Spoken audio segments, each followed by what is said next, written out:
हम पूरी ताकत से लगे हुए हैं सेक्युलर सिविल कोड के लिए।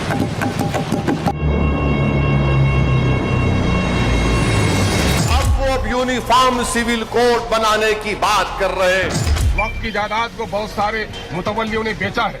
इन बेईमानों के नतीजे में ही ये वबा हमारे सर आई। कोई वक्त वालों ने भी कोई स्कूल बनाया पटना में, अगर पता हो तो आप मुझे बताइए। तो मुल्क में सोशल इंस्टेबिलिटी पैदा होगी। हम भारत को 1980 और 1990 के दहे में लेकर जाएंगे।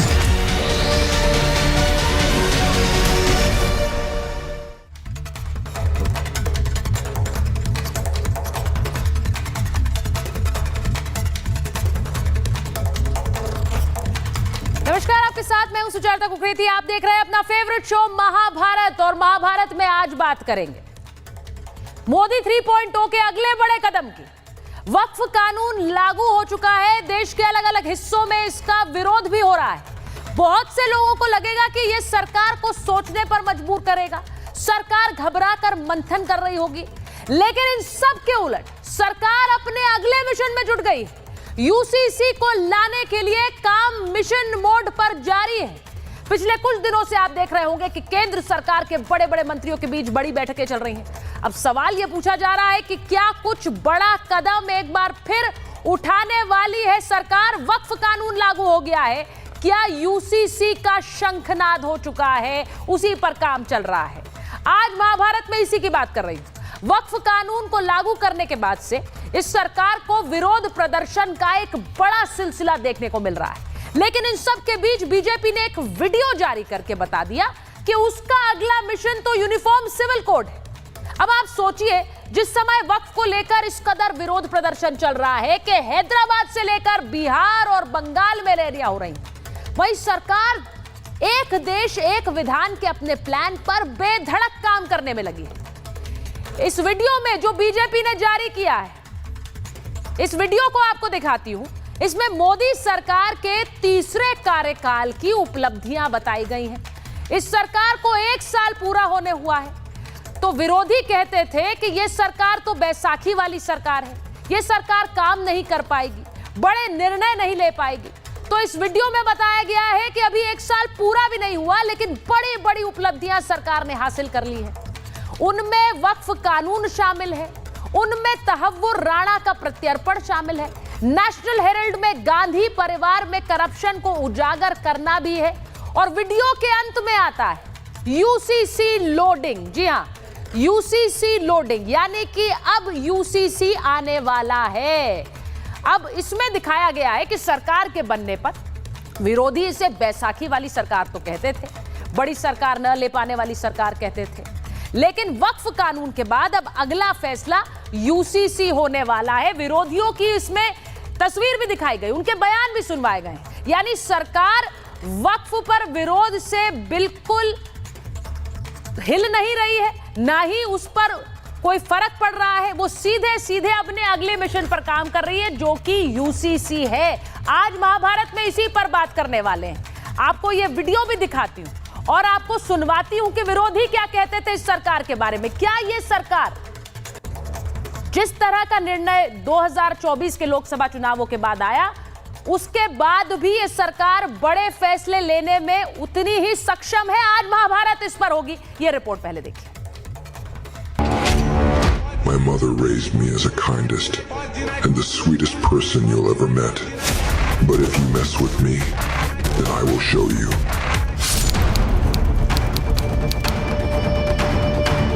यूसीसी लोडिंग, तो क्या पूरे देश में लागू होगा यूनिफॉर्म सिविल कोड? क्या वक्फ कानून के बाद अब यूसीसी? बीजेपी ने शेयर किया वीडियो और मच गया घमासान। विरोधियों ने कहा था मोदी का तीसरा कार्यकाल कमजोर होगा, लेकिन मोदी को कमजोर समझने वालों को करारा जवाब मिल गया। जैसे राहुल गांधी जी ने कहा कि हम खूब बैठे हैं, जब भी हमें मौका मिले सरकार को। मोदी जी को एक तो मैंडेट नहीं है और माइनॉरिटी गवर्नमेंट है, ये गवर्नमेंट कभी भी गिर सकती है। वीडियो में बीजेपी ने दिखाया वक्फ संशोधन बिल संसद से पास कराया गया। दिल्ली, महाराष्ट्र और हरियाणा के विधानसभा चुनावों में बीजेपी को जीत मिली।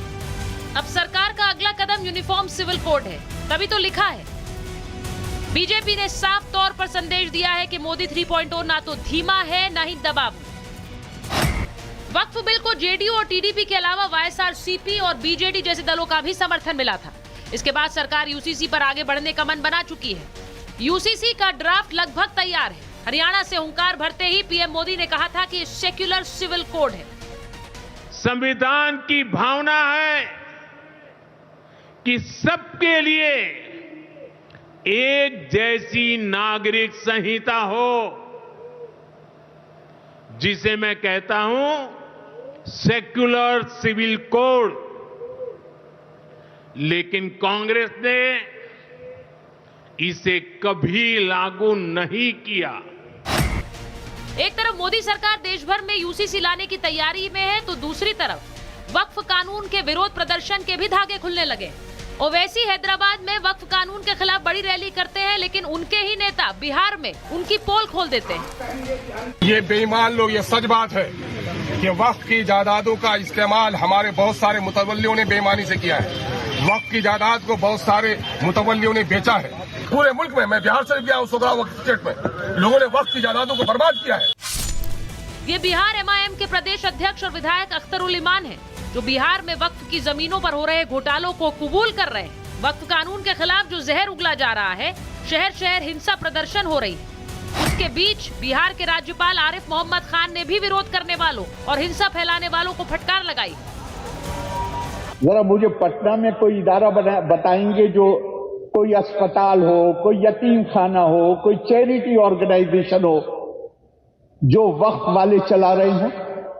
हाँ, आपको वक्फ की जमीन पे मॉल मिलेंगे बड़े बड़े, लेकिन कोई वक्फ वालों ने भी कोई स्कूल बनाया पटना में? अगर पता हो तो आप मुझे बताइए, खास तौर से गरीब बच्चों के लिए। मोदी सरकार ने अपने तीसरे कार्यकाल में वक्फ कानून बिल को पास करा दिया, जिसके बाद विपक्षी पार्टियों में संग्राम सा छिड़ गया। हैदराबाद हो या बिहार, दिल्ली हो या बंगाल, सरकार को घेरने के लिए सबने मोर्चा खोल रखा है। पहले ट्रिपल तलाक का ऐसा कानून बनाया जो मुस्लिम खवातीन के खिलाफ बनाया।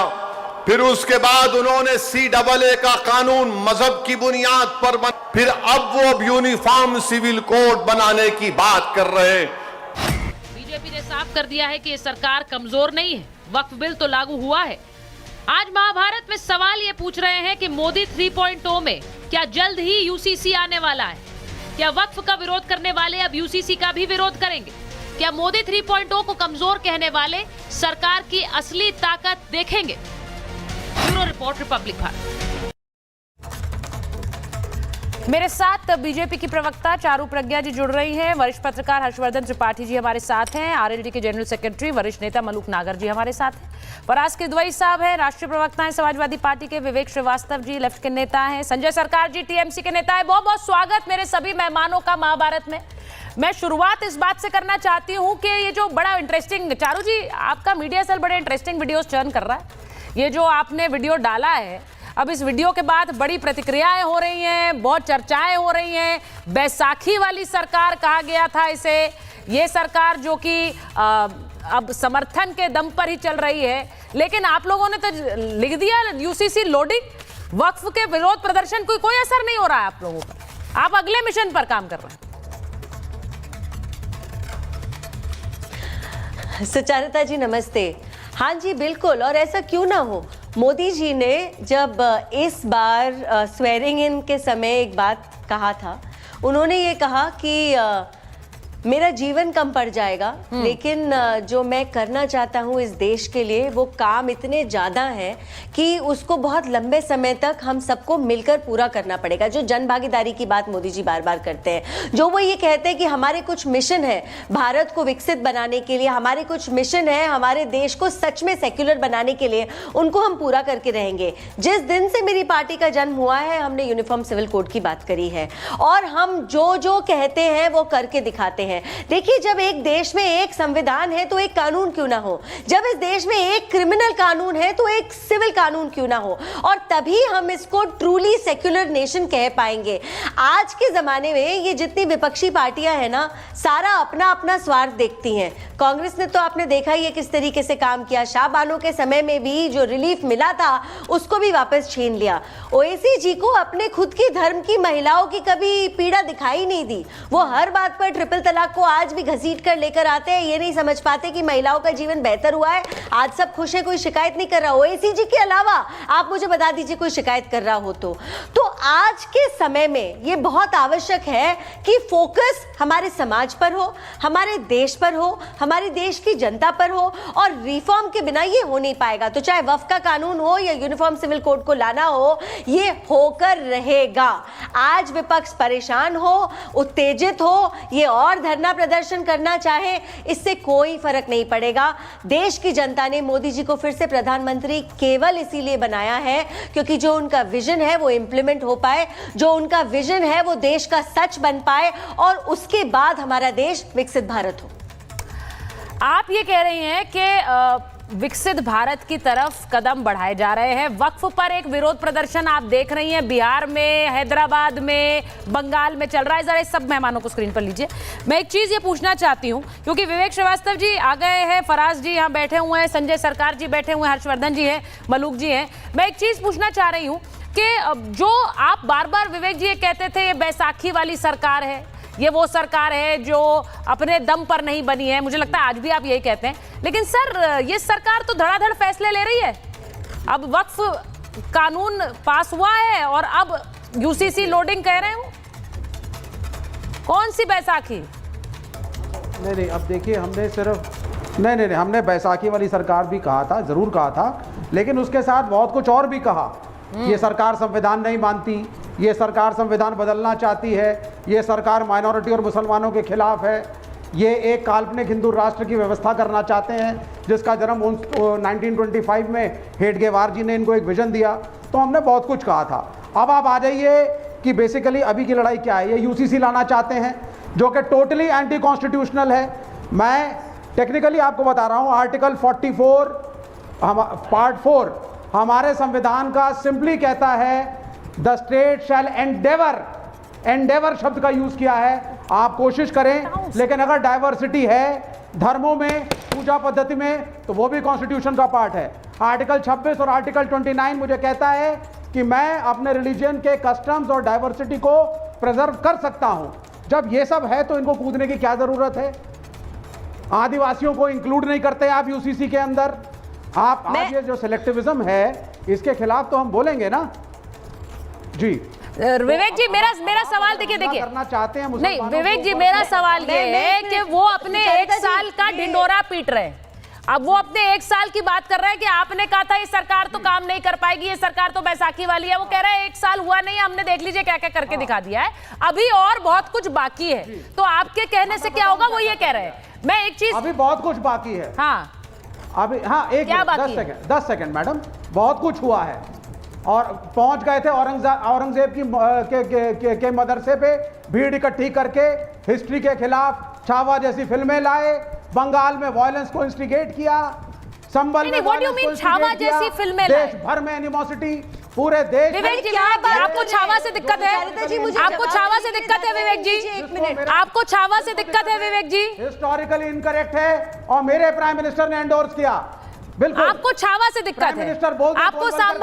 आपको संभाजी पर बनी कोई फिल्म से दिक्कत है? ऐसी दिक्कतें आपको उन्हीं फिल्मों से होती हैं जिसमें देश के महापुरुषों पर कोई ज्ञान होता है या फिर उन पर जानकारी होती है, आपको दिक्कत होती है उससे। आप इसी शो में बैठकर विवेक जी, मुझे याद है महाभारत में आप औरंगजेब को लेजेंड बता रहे थे, आप औरंगजेब को बता रहे थे कि व्हाट अ ग्रेट रूलर, मुझे आज तक भूलता नहीं है वो, महाभारत में ही आप बता रहे थे। लेकिन संभाजी की फिल्म को आप कह रहे हैं ये इनकी बनाई फिल्म है। हाँ, मैं गोलवलकर जी ने संभाजी के खिलाफ लिखा है। हर्षवर्धन जी को लीजिए। संभाजी के खिलाफ लिखा है। क्या मेरे प्राइम मिनिस्टर में जो अपने को संघ का प्रचारक कहते हैं, हिम्मत है कि गोलवलकर को डिनाउंस करें तो करें डिनाउंस प्राइम मिनिस्टर। मैं एक बार हर्षवर्धन जी के पास जा रही हूँ। चारू जी आ रही है? चारू जी आ रही है? अच्छा, चारू जी वांट्स टू रिस्पॉन्ड। चारू जी जल्दी से रिस्पॉन्ड करिए, फिर हर्षवर्धन जी के पास जाऊंगा। जल्दी से बोलिए, 10 सेकंड प्लीज। मैं जल्दी से एक बात बता देती हूँ। देखिए, पहले तो ना विवेक जी फिर से झूठ और भ्रम फैलाने का काम कर रहे हैं। यूनिफॉर्म सिविल कोड का मतलब ये नहीं है कि पूजा पद्धति सब अपने हिसाब से कर नहीं पाएंगे, बिल्कुल कर पाएंगे, ये तो उस बारे में है ही नहीं विवेक जी। लेकिन आपको मजा आता है इस बारे में कि सबके इनहेरिटेंस लॉज सेम नहीं है। आपको मजा आता है ये सोचकर कि महिलाओं को सब जगह इक्वल राइट्स नहीं मिल पाते, उनके बच्चों को इक्वल राइट्स नहीं मिल पाते। अगर इक्वल राइट्स की बात हो और खास करके यूनिफॉर्म सिविल कोड महिलाओं के खिलाफ जो सारी तरीके चलते आ रहे हैं, जो सारे लॉज चलते आ रहे हैं, उसको यूनिफाई करेगा।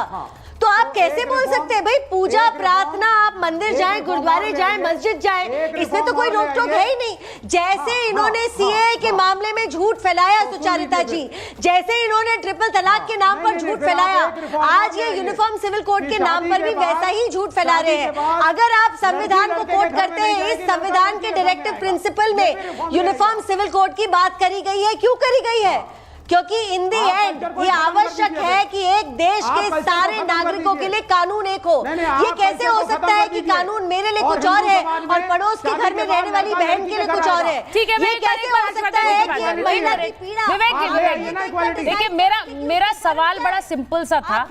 जब ऐसे वीडियोस जारी हो रहे हैं बीजेपी की तरफ से, तो वो बड़ी क्लियरली बोलना चाहते हैं कि हमारी जो प्रतिबद्धता है, प्लीज हर्षवर्धन जी को स्क्रीन पर लीजिए और फराज जी को स्क्रीन पर लीजिए। हर्षवर्धन जी वो बड़ी क्लियरली ये बोलना चाह रहे हैं कि हमारी जो प्रतिबद्धता है हम उस पर काम करेंगे।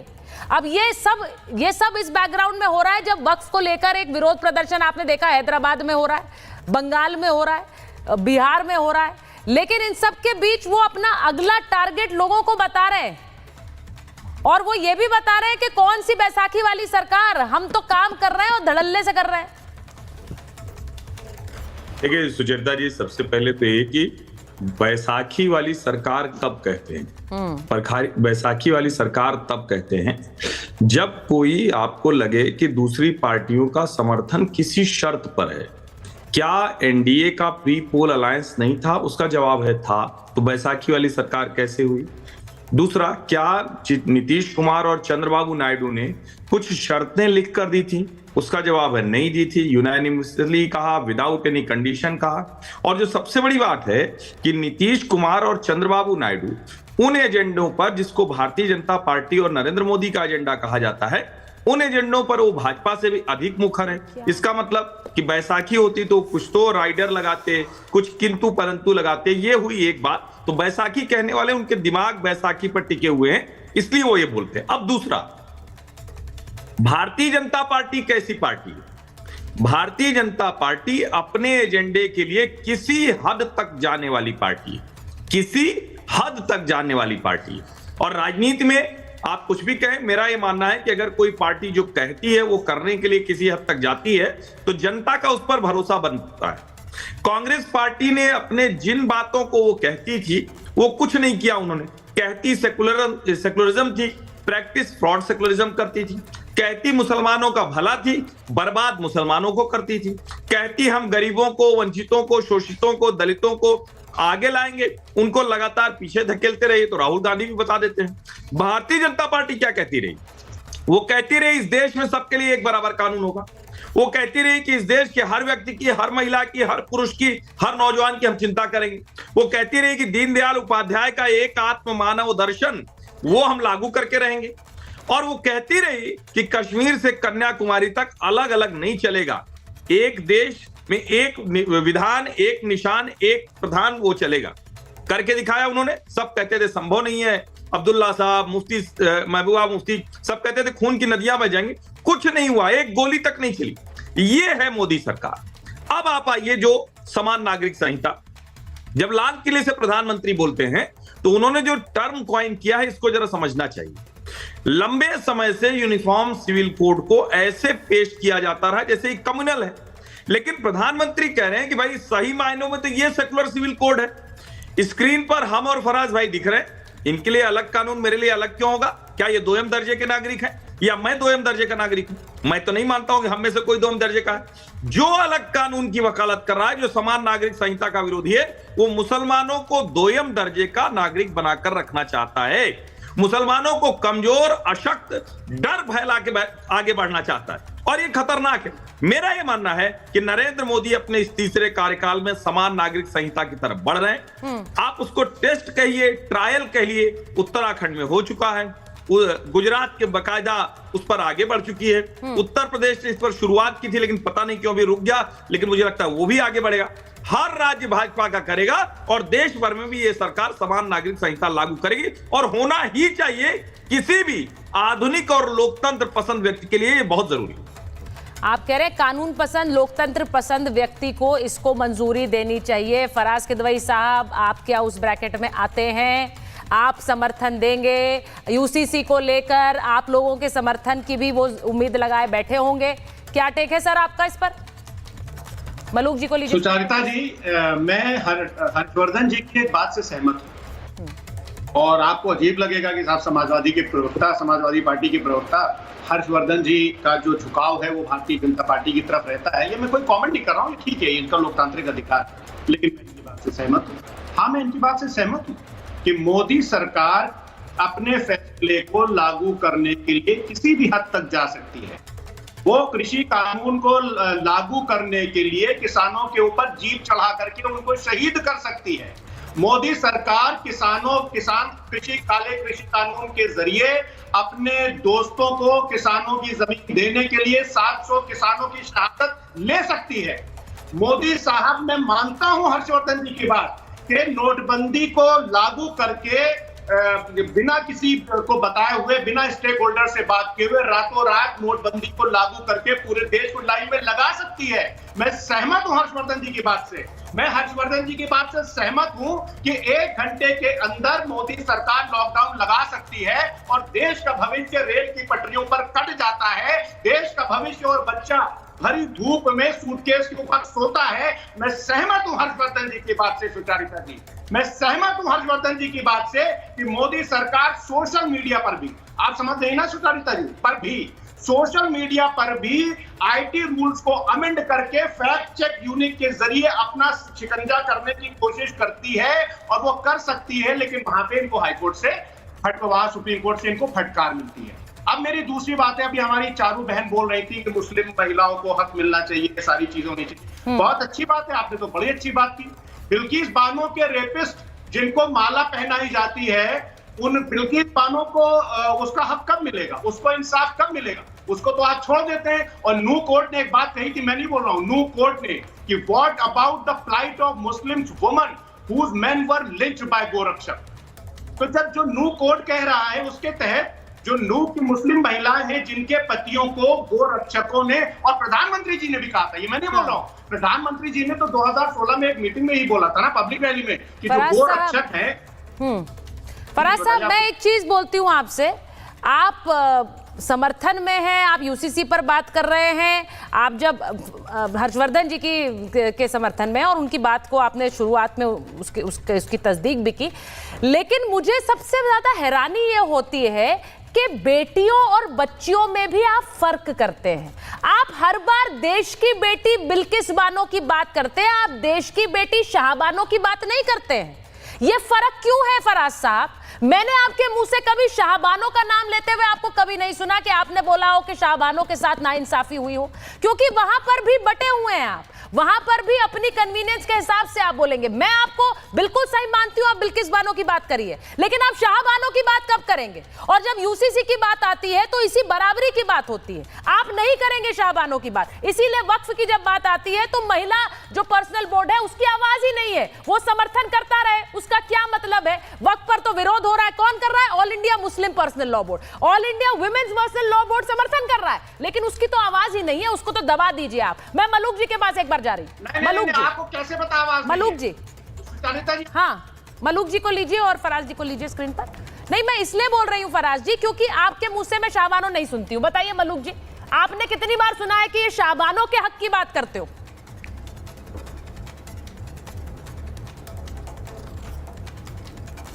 मलूक जी को आवाज आ रही मेरी? देखिए सुचित्रा जी, यूसीसी पे अगर हम आएंगे, जो आपका सब्जेक्ट है, हाँ, बिल्कुल, तो जो लोगों को पूरी होमवर्क नहीं है, पूरी स्टडी करके नहीं आए हैं, इनको यूसीसी का मतलब भी अभी नहीं पता है। जो इन्होंने गलत फहमी 3 तलाक पे की, लोगों को गुमराह किया, झूठ बोला, देश में अराजकता फैलाई, जो 370 पे किया, अराजकता फैलाई, झूठ बोला, उसी तरह ये लोग वक्फ बिल पे करने की कोशिश कर रहे हैं और उसी तरह यूसीसी पे शुरुआत कर दी है। यूसीसी पे इन्हें पता ही नहीं है क्या? दलित लोगों को इस देश में अडॉप्शन करने का जो कानून है और जो दूसरे सामान्य लोगों को अडॉप्शन करने का बच्चों को जो कानून है, उसमें दलितों के अधिकार अभी सुरक्षित नहीं है। दलित वंचित रखे गए हैं। दलित किसी को अडॉप्ट करना चाहे, बच्चा गोद लेना चाहे तो उसकी प्रक्रिया बिल्कुल अलग है। इस देश में कानून में बिल्कुल एकदम अलग है। और अगर दलितों के लिए कानून और सामान्य लोगों के लिए कानून एक बने तो इस सो कॉल्ड इंडिया गठबंधन के लोग, कांग्रेस और उसकी साथियों को पसंद नहीं है। पिछड़ों के कुछ हुक्काक ऐसे हैं जो दूसरे लोगों के लिए ठीक हैं और पिछड़े लोग कहीं वंचित हैं, और पिछड़े लोगों का भला हो और उस तरीके से उनको लेके आए तो इन्हें पसंद नहीं है।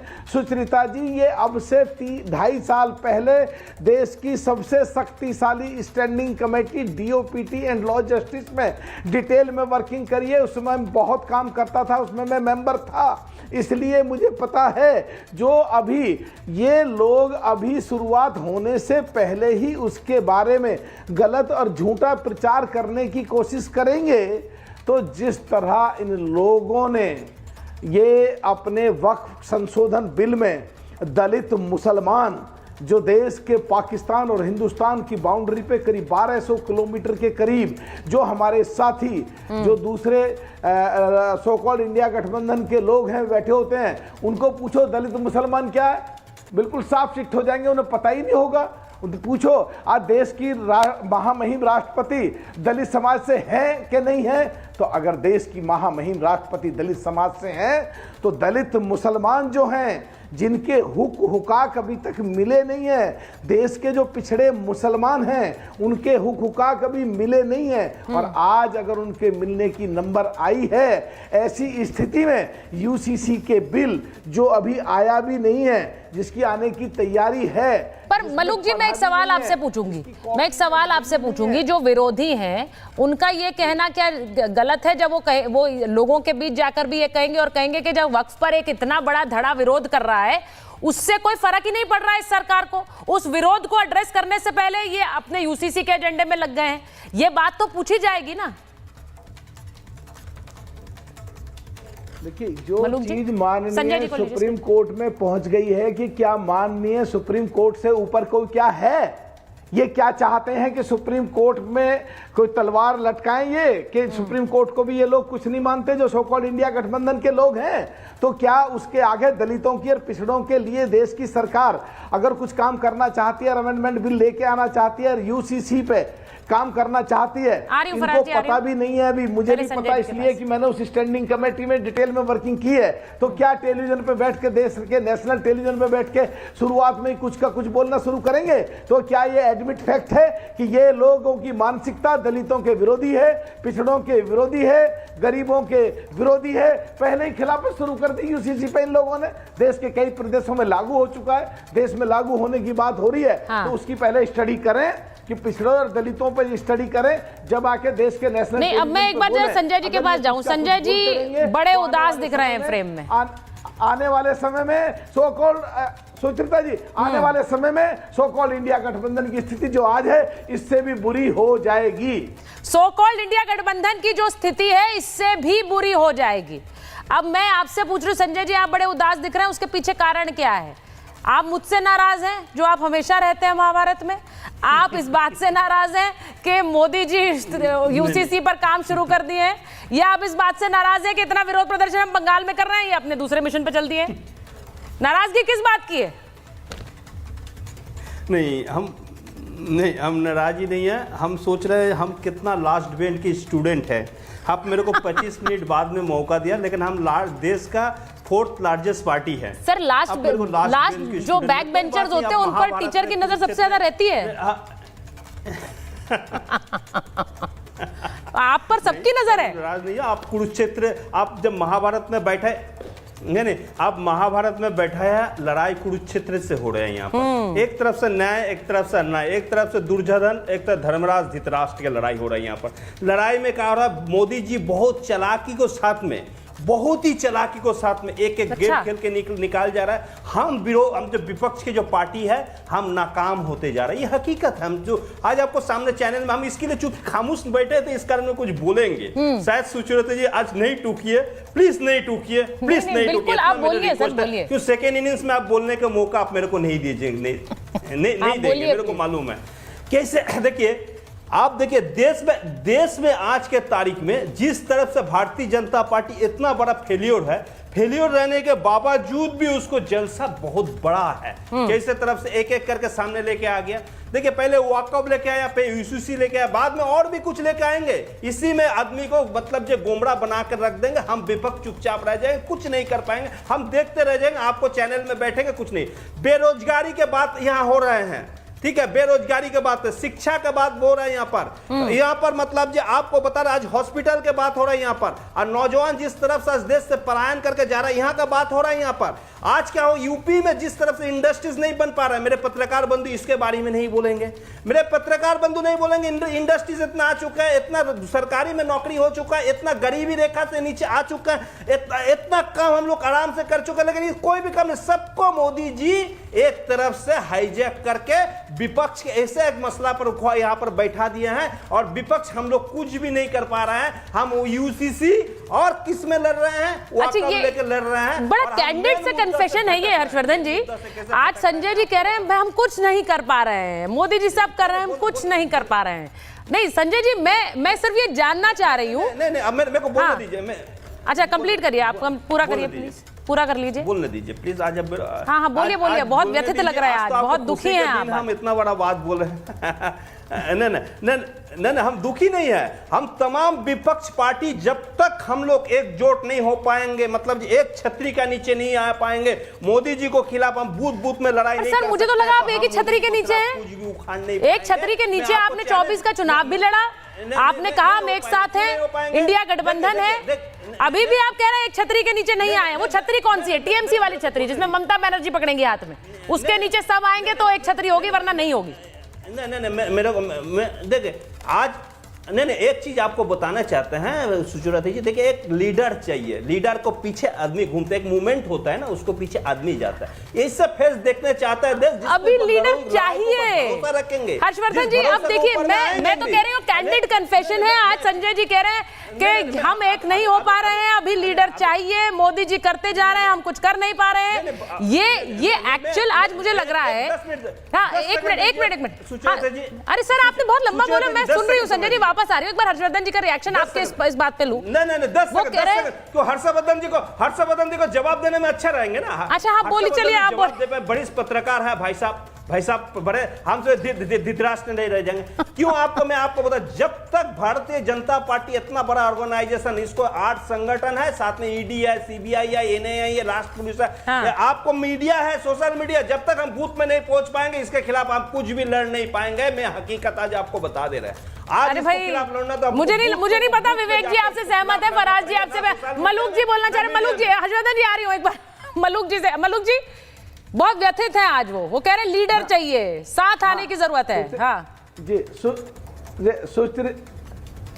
सुचरिता जी, इनकी बात से एडमिट फैक्ट है कि ये कह रहे हैं टीएमसी के नेता कि सो कॉल्ड इंडिया गठबंधन की पार्टी में कोई नेता नहीं है, नेता विहीन है। राहुल गांधी को ये नेता ना पार्लियामेंट में मानते हैं ना बाहर मानते हैं। तो पहले सो कॉल्ड इंडिया गठबंधन की सारी पार्टियां इकट्ठी हो जाएं, ये एक है या नहीं है, या एक नहीं है तो क्या ये चुनाव से पहले ही हार मान चुके हैं? नहीं, अच्छा, ये बड़ा इंटरेस्टिंग है। मैं विवेक जी आ रही हूँ आपके। हर्षवर्धन जी, एक यूसीसी की बात पर ऐसा लग रहा है कि बहुत सारी परतें खुल गई हैं हर्षवर्धन जी। यहाँ पर लीडर नहीं है, मोदी जी करते जा रहे हैं, मतलब नरेंद्र मोदी को रोकने के लिए कोई नहीं है, होगा और सब वापस किया जाएगा, सब वापस लिया जाएगा। विवेक जी हुंकार भर रहे हैं, सत्ता में आएंगे सारे हर्षवर्धन जी और जिस दिन सत्ता में आ गए सारे कानून वापस लिए जाएंगे। ये भी सुना दीजिए विवेक भाई, 370 वापस हो गए क्या? 3 तलाक वापस लेओगे क्या? CAA वापस लेओगे क्या? क्या वापस लेओगे? कमिटेड है सर, जो हम चाहेंगे, हमें लगा है सही वही होगा। आपके हिसाब से फर्जी हिंदुत्व और देश के अंदर हिंदू मुसलमान की लड़ाई कि देश सिविल वॉर के कगार पे आ जाए, ये विवेक जी, उसके लिए आपको सरकार बनानी पड़ेगी, उसके लिए आपको सत्ता में आना होगा। वेरी राइटली सेड, सत्ता में जब नहीं आओगे तब तक आप कोई निर्णय नहीं ले सकते। बनाई थी, आगे भी बनाएंगे। ठीक है, एक बार हर्षवर्धन लड़ेंगे, सरकार को हटाएंगे, कमिटेड है हर्षवर्धन जी। हाँ सुचेता जी, सबसे पहले तो ये कि बिल्कुल फर्जी हिंदुत्व नहीं चलेगा। फर्जी हिंदुत्ववादियों को देश से नकार दिया। जो असली हिंदुत्व है, जिनकी राम में आस्था है, जिनकी राष्ट्र में आस्था है, उनको जनता ने आदेश दे दिया। अब संजय सरकार जी को मैं क्या कहूं, मुझे तो थोड़ी हंसी भी आ रही थी, थोड़ी उनके साथ सहानुभूति भी हो रही थी। बढ़िया नेता हैं, टीएमसी के लिए बड़ा पक्ष रखते हैं। वो मोदी जी वाला एक वीडियो बड़ा वायरल होता था ना कि रोना बंद कीजिए, आवाज बहुत जोर से आ रही है। तो संजय जी की आवाज आज कुछ रोने जैसी है, तो मैं यही कहूंगा रोइए मत, जनता तय करेगी। लेकिन मूल बात जो है, और ये जरूरी है मैं चिन्हित करूं, संजय भाई मैं पूरा कर लूं, मैं आपके बीच में नहीं बोल रहा था, मैं पूरा कर लूं। फराज किदवई जी ने अभी वो काम किया जो इस देश का विपक्ष लगातार कर रहा है, जिसकी वजह से उसकी विश्वसनीयता और गिर रही। उन्होंने कहा कि इतने किसानों को शहीद कर दिया, सरकार ने मार दिया, एक भी किसान पर कहीं गोली नहीं चली, एक भी किसान को मारा नहीं गया। ये लोग कहते हैं आज तक सूची नहीं दे पाए, जबरी बूढ़े बुजुर्ग किसानों को लाकर यहां क्या क्या किया। बल्कि हाँ, सिंघू बॉर्डर पर एक दलित की हत्या जरूर कर दी गई थी, और बहुत पीड़ादायी तरीके से। एक लड़की कोलकाता से आई थी, हो सकता है उसके बारे में संजय सरकार जी को पता हो, उसके साथ दुष्कर्म जरूर हुआ था। वो तथाकथित जो किसान आर्मी करके था, उसके कैंप में। तो ऐसे गंदे काम जरूर हुए थे। और मैं बार बार कहता हूं, मोदी सरकार के कार्यकाल का अगर कोई काला दिन है, तो काला दिन वो है जिस दिन इस सरकार ने तीनों कृषि कानून वापस लिए। लेकिन मैं बार बार कहता हूं, फिर दोहरा रहा हूं, मोदी सरकार अपने एजेंडे को लागू करने के लिए किसी हद तक जाती है। वो तीनों कृषि कानून तो लागू होंगे ही होंगे, धीरे धीरे लागू हो भी रहे हैं, और उसका अंदाजा आपको शायद न लगे, लेकिन किसानों की भलाई हो रही, तो वो जरूर उसके साथ खड़े होते दिख रहे हैं। इसीलिए अब किसान आंदोलन परवान नहीं चढ़ता है, इसीलिए 370 का विरोध काम नहीं आता है, इसीलिए 3 तलाक का विरोध काम नहीं आता है, इसीलिए आप कोई भी कुतर्क लेकर आए, जनता आपके साथ खड़ी नहीं होती है। समान नागरिक संहिता पर भी देश आगे बढ़ रहा है, नरेंद्र मोदी सरकार भी आगे बढ़ रही है। कि आप किसानों के खिलाफ इस भाषा का प्रयोग कर रहे हैं, उस आंदोलन के खिलाफ आप किसानों का आंदोलन था, जिसको पहले आपने आप चुप होइए, मुझे सुनिए जरा। मैं नहीं बोला आपके बीच में, आप मुझे बोलने दीजिए पहले। नहीं, एक मिनट सुनिए, मजदूरों किसानों का कितना बुरा करिएगा। एक minute, let me now speak. कितना बुरा करिएगा, मुझे बोलने दीजिए जरा आप। हमें खालिस्तानी कहा गया वहां पे, मैं भी था सिंघू बॉर्डर पे। फिर कहा गया ये नक्सली है, फिर कहा गया किसान पिज्जा क्यों खाता है, फिर कहा गया, और आप ये कह रहे हैं यहाँ पे कि बुजुर्ग किसानों को ला करके आपको खालिस्तानी 700 से ऊपर। आप चुप रहिए जरा, आप चुप रहिए जरा और सुनिए जरा पहले। आप क्यों कर रहे हैं? अच्छा, आराम से। खालिस्तानी किसने कहा? कानून वापस लिया है। नहीं, एक बार मैं चारू जी को लीजिए स्क्रीन पर। एक मिनट मैं विवेक जी आप अपना जवाब दीजिए। आ रही हूँ फराज जी, चारू जी और विवेक जी सुनिए। आपको खालिस्तानी कहा गया, आपको देशद्रोही कहा गया, आपको सिंघू बॉर्डर पे बहुत सी बातें कही गई। आप ये कह रहे हैं क्योंकि वहां पर किसान आंदोलन कर रहे थे। मेरा सवाल ये बस ये है कि पंजाब में जब किसानों पर लाठियां भाजी जा रही थी, आपने विरोध प्रदर्शन निकाला वहां जाकर, क्योंकि वहां पर भी किसान आंदोलन कर रहे थे, वहां पर लाठियां बांध कर हटाया गया उन्हें। किसी भी राज्य में आप सुनिए, नहीं, don't try to give cover fire to Mr. Harshvardhan Tripathi. I am not giving any cover fire. I am asking you a direct question, Mr. Srivastava. मैं कोई cover fire देने के लिए नहीं बैठी हूँ यहाँ पे, आपसे पूछ रही हूँ क्योंकि आप कह रहे हैं आपको कहा गया खालिस्तानी और देशद्रोही, तो आपको इतना बुरा लगा तो आप वहां गए होंगे ना जहां पर किसानों को लाठियां भाजी जा रही थी। जो पंजाब से आए थे कहा गया, बिल्कुल गलत है। किसी किसान के ऊपर लाठी कहीं भी चलेगी। अरे क्या बात कर रहे हैं आप? तस्वीरें देखी नहीं आपने? लीजिए भाई, एक मिनट चारू जी, एक मिनट रुकिए। आप लोग बार बार किसान आंदोलन की बात करने लगते हैं। पंजाब में किसानों को लाठियां भांजकर हटाया गया था, वो किसान कानून के खिलाफ विरोध प्रदर्शन कर रहे थे और बयान जारी किया था आतिशी जी ने। उसमें उन्होंने कहा कि पंजाब की इकोनॉमी को नुकसान पहुंच रहा है इस आंदोलन से, इसीलिए हमें उन्हें उठाना पड़ेगा। ऑन रिकॉर्ड है सर, ये ऑन रिकॉर्ड। और आपने सुना नहीं और तस्वीरें देखी भी नहीं, तस्वीरें भी नहीं देखी। दिल्ली के अंदर नहीं तो ठीक है ना, हम खिलाफ हैं उस चीज के, हम खिलाफ। वाह वाह वाह, उसके लिए तो बस खिलाफ है। कोई भी हो, कोई भी चारू जी और कोई भी सरकार। भाई ओपनिंग में 1 मिनट के बाद मैं तब आधे घंटे से इंतजार ही कर रही हूँ। हाँ चारू जी बोलिए। 1 मिनट, मेरे 2 प्रश्नों का उत्तर मिले मुझे। हाँ अच्छा, एक सेकंड रुकिए।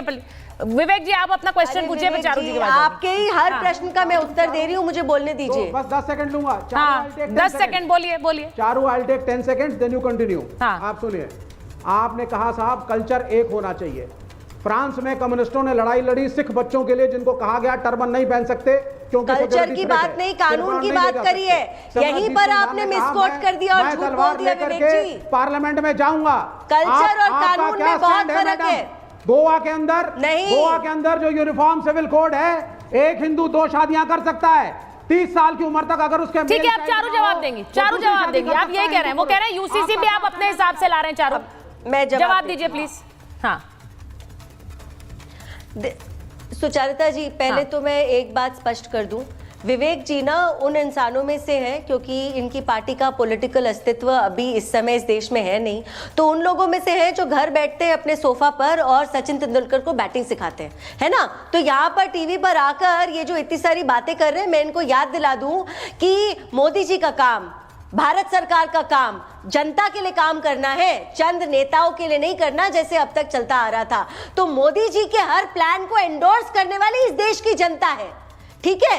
तो एंडोर्समेंट जनता से चाहिए, नेताओं से नहीं चाहिए, क्योंकि नेताओं का नुकसान होता है जब हम समानता की बात करते हैं। दूसरी बात, आपने फिर से बड़ी आसानी से एक और झूठ बोल दिया। कल्चर की बात करते हैं आप, डाइवर्सिटी की बात करते हैं। भाई कल्चर का तो मुद्दा ही नहीं है, मुद्दा तो कानून का है, और कानून और कल्चर में बहुत फर्क है। आपको जैसे पूजा प्रार्थना करनी है आप करिए, आपको मंदिर जाना है, गुरुद्वारा जाना है, मस्जिद जाना है, चर्च जाना है, आप जाइए। आपको नहीं जाना आप मत जाइए। यहाँ बात केवल कानून की है। यहाँ केवल हम ये कह रहे हैं कि आपके राइट्स, आपके अधिकार मेरे अधिकार से अलग नहीं हो सकते अगर हम एक ही देश के नागरिक हैं तो।